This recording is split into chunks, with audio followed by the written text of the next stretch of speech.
them also to have a wonderful journey with Jesus during the training and the whole year nga ma-assign sila sa ilahang mga mission field. And they will be trained to have a Christ-like character. And also, with their participation, they have to work hard to how to be like Jesus as well. So, kasi hindi lang ang preaching is not just in the pulpit. Diba, ganahan ta nga, daghan tayo ma-convert sa ato ang church.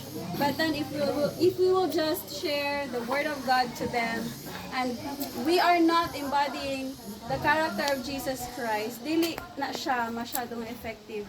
Kung puro lang kita salita, ang galing natin mag-preach, but then they cannot see Jesus in us. Mahirap din maka-influence sa ibang mga tao, lalo na yung mga hindi pa nakakilala kay Jesus na, you should believe the Christ that we believe in kasi ganito, ganyan, di ba? So it should be practice first, at ang first mission field, no? Sa amoa as missionaries, our first mission field is ourselves to conquer and overcome our weaknesses through the help of Jesus Christ and His Holy Spirit. So we can only converting is not our job, right? Kung pag nanghihikaya tayo ng ibang mga souls na hindi pa nakakakilala kay Jesus, if we want to convert them, let's say sa Adventist, sa ato ang church, it is not our job. We are only instruments. So without the presence of the Holy Spirit na mag-work sa ilang hearts, we cannot convert them. So di ba natay mga nabautismuhan, daghan kayo, but then after some time, nawawala rin sila kasi yung conviction ng Holy Spirit makawala rin sa puso nila. So yeah, that's it from me. Hindi mo ta naman. Sige sir. Bakit kailangan ng graduating? Graduating? Mga graduating class ba? Bakit kailangan yung graduating? Mga graduating student. Dili man. Ang ako lang kay kanang sa ako I went abroad nga I was not fully equipped. Akong relationship sa Ginoo hindi siya ganun ka-firm. So sabi ko sana nag-join ako ng pagiging missionary bago ako nag-work. Para kasi yung pagiging missionary hindi lang doon sa campus, hindi lang sa mission field namin. After mo mag-training, missionary ka rin sa family mo, sa lahat, sa friends mo, co-workers, lahat na yon. You will be a representative of Christ because we are all Christians, right? Ang Christian ay representative ni Jesus Christ. Pwede ba kami ni dyan ma'am, ni Brother James, graduating tambay? Pwede ma'am, di ba? Pwede. Wala kuan. Bro, inyong batch ang kuan ay police. Police? Kuan na. Pwede ni. Kung sa to nga batch, basta fresh batch to sila nga. Police na siya. More is PO1. PO1. So, ni-resign dyan siya sa pagka-police kay na-join siya sa 1,000 missionary din. Napay nurse, registered nurse, gikan sa gawas. Okay, commitment po. Kuan, resign po kay ni appeal of 1,000 missionary. So, dili jud ang edad basihan sa kuan. Depende jud sa imo. Pagkuhan siya sa mga batanon tugang bapa. Mga batanon Gang, ano yung batch mo dati, Gang? Gang? 54 batch senior. 54 batch senior. 62nd batch. Musabot ang nagilikanan. Kay kami mo sultian, dahil ganahan kay may among mga bata kay di pod ganahan. Sila mo imong istoryahan. Kay ganahan. Okay na. Plus inyong Ang ako na nagpangitaan ni ako na ang age limit kung pwede pa namong mga idara di pa may problema ami. Sakit. Actually sa campus, ang age kay hanggang until 35. Malagay kayo. Expire na yun. Expire na yun. Depende man po. Pero kung Hindi kayo 1,000 big feeling na nimo, kung 40 mo edad, makaya pa nimo sa kasabukid. Pwede pa, good na. Basking, mga nai-asawa, pwede. Pero Pwede. Namin ka match na ano siya asawa. Minyo na. pwede gali ka mong sa imong partner. Sa man to ma'am, biyaan ang pamilya. Ikaw na. Ayaw po na nangyari. Mauna sa mga kabataan, World ideal. advantage yun ang Ideal kuhaan. dyan nga. Kaya wala pa man sila asawa. So, free pa Mangita ka sila. asawa Dapat dito. sila ipa. Ayaw. Ay, iba na lang ito sa missionary. Bonus na lang. Makakita sila ano dito, asawa. Maging magka-istorya na kang Bisaya mo, no? Kaya ko naman ko mag-binisaya gamay. Ma'am, muta na lang ko, ma'am. Naka-realize ko nga daghan ko di ay dili. I don't know some of the terms ba. Paano mag-training dyan ma'am pagka, halimbawa, bagong pasok? Bagong pasok. Bagong pasok.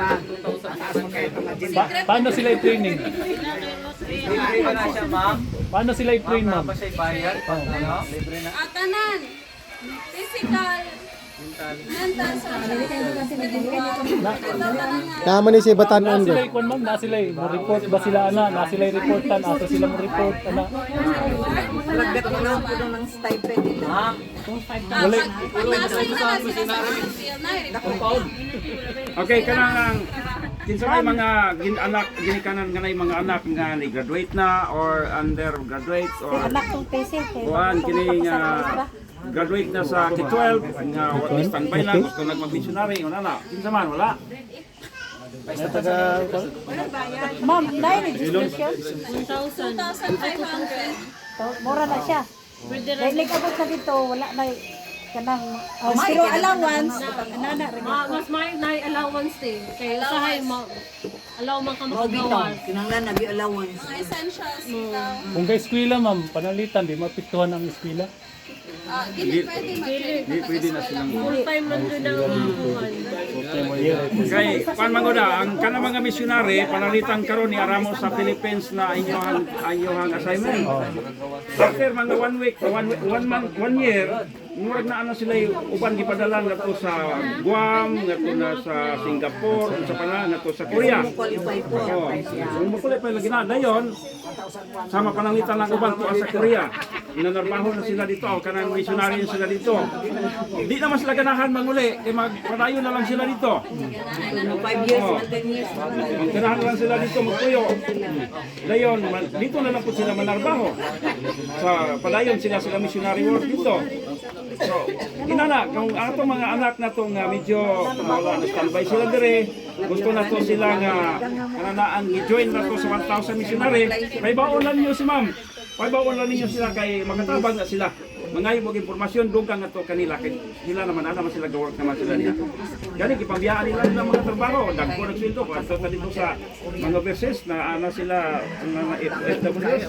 Ako na sa mga dako-dako nga sweldo, mura po nagmaestra sila dito pero kuan magod mas maayo diha sa work sa ato asa ato kay missionary kay maka-experience yung ka kung sumala siyang gisulti ganina nga daghan kag mga encounter diha sa missionary work. Enjoy po ka diha. Kay kami lang mga liman, enjoy po di, kasabaan mi, okay ra. Magito ni kundang, ugo po mi. Wala na. So diha sa tanan. So sige, okay na na ha. Basta kay gusto sila na ma'am, anak lang sila ninyo. Okay, gusto sila ato pangita. Asa ba nimo? Asa man panalitan pangitaon ka? Kamo. Dirami sa Dipolo. Dipulog lang. Kailangan po ni Pastor po. Oh, si Pastor, okay, si Pastor, okay. Kaya ron, naraputi missionary na paggawas ni Ganggang, bago raman ni siyang nauli. Nga naraputi laing missionary po, sa ato ang district, nga mag-ato na po dito. Ito matagang missionary diri kay ako tayo pagdala dito. Daghan ta diri sa ato ang district. Sa ato ang district, daghan ta diri. Ano siya, ako man si Lovely. Si Batang Pagdirigo, gawas, si Chamcham, gawas. kapulis sa Katong panahon ni Ate Apple ug ako. Dahil duha kami missionary sa nako. Ang kuan, kabatch ko. Daghan ta dili, daghan ta mga missionary dili.